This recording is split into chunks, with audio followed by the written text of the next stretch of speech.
BJP से मिला संघमित्रा मौर्य को अल्टीमेटम तो अपना रुख कर दिया साफ। संघमित्रा मौर्य की सपा में एंट्री के पूरे आसार। बीजेपी प्रदेश अध्यक्ष का संघमित्रा को लेकर रुख नहीं नरम, कह दिया कुछ ऐसा कि सब रह गए सन। पिता और पार्टी के बीच झूल रही संघमित्रा मौर्य अब क्या करेंगी? बीजेपी का देंगी साथ या फिर स्वामी से मिलाएंगी हाथ? क्या अखिलेश के पास है संघमित्रा के लिए कोई खास ऑफर? स्वामी की तरह बेटी को भी सपा में मिलेगा बड़ा पद। रामचरितमानस पर स्वामी प्रसाद मौर्य ने बयान क्या दिया कि उनके करीबियों के पर कतरने की तैयारी तेज हो रही है। स्वामी प्रसाद मौर्य का तो विरोध हो ही रहा था, अब उनकी सांसद बेटी को भी निशाने पर लिया जा रहा है। जिस पार्टी ने सर्वे सर्वा स्वामी प्रसाद की बेटी संघमित्रा मौर्य को सांसद बनाया था, अब उसी बीजेपी ने संघमित्रा को खुला अल्टीमेटम दे दिया है और उसके बाद सपा में संघमित्रा मौर्य की एंट्री के अहम संकेत मिल रहे हैं।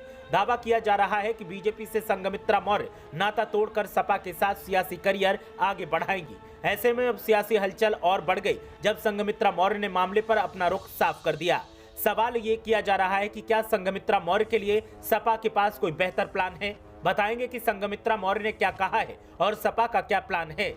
लेकिन पहले आप बताएं कि क्या स्वामी का विरोध फिजूल है या इसका कोई वजूद है? आपकी राय क्या है, हमें कमेंट करके जरूर बताएं। अब बात करते हैं असल मुद्दे की। तो स्वामी प्रसाद मौर्य के बयान के बाद से ही बीजेपी लगातार उनके ऊपर एक्शन की मांग तो कर ही रही है। तो वहीं अब बीजेपी प्रदेश अध्यक्ष भूपेंद्र सिंह ने स्वामी प्रसाद मौर्य की सांसद बेटी संघमित्रा मौर्य को लेकर बड़ा बयान दिया और दो टूक लहजे में अल्टीमेटम देते हुए उनका पक्ष साफ करने को कहा।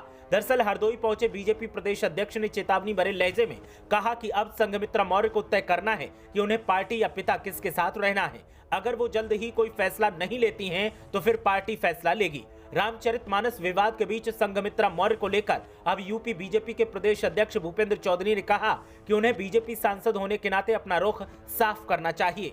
उन्होंने चेतावनी भरे अंदाज में कहा कि संघमित्रा मौर्य को यह तय करना है कि वो अपने पिता स्वामी प्रसाद मौर्य के साथ रहेंगी या फिर बीजेपी की विचारधारा के साथ जुड़ेंगी। बदायूं से बीजेपी सांसद संघमित्रा मौर्य ने भी अब सनसनी फैला दी है और उन्होंने अपना रुख साफ करते हुए सेफ बैटिंग का सहारा लिया है, क्योंकि अभी लोकसभा चुनाव होने में पूरे 1 साल का वक्त है। ऐसे में संघमित्रा मौर्य अपनी सांसदी से हाथ नहीं धोना चाहती हैं और इसीलिए उनसे जब भूपेंद्र चौधरी के अल्टीमेटम पर सवाल किया गया तो संघमित्रा मौर्य ने साफ कहा कि उनके पिता ने श्री रामचरितमानस की जिस चौपाई का जिक्र करते हुए उसे आपत्तिजनक बताया है, उस पर विद्वानों के साथ चर्चा की जानी चाहिए। साथ ही अपने पिता स्वामी प्रसाद मौर्य की टिप्पणी से किनारा करते हुए उन्होंने कहा कि मैं चुनावों पर ध्यान केंद्रित कर रही हूं और ये सुनिश्चित कर रही हूं कि मेरी पार्टी दोबारा सत्ता में वापस आए। ये समय चुनाव के अलावा अन्य मुद्दों पर बोलने का नहीं है।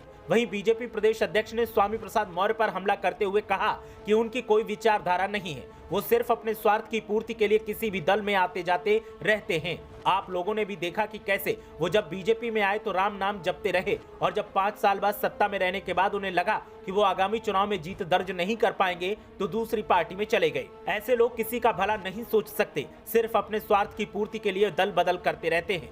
जहां तक बात उनकी पिछड़ी जातियों के वोट पर पकड़ की है तो पिछले विधानसभा में सबने देखा था कि उनकी कितनी पकड़ है। देश और प्रदेश का पिछड़ा वर्ग अब मोदी जी के नेतृत्व में भारतीय जनता पार्टी के साथ मजबूती से खड़ा है। उन्हें भी पता है कि उनका विकास सिर्फ बीजेपी में ही हो सकता है।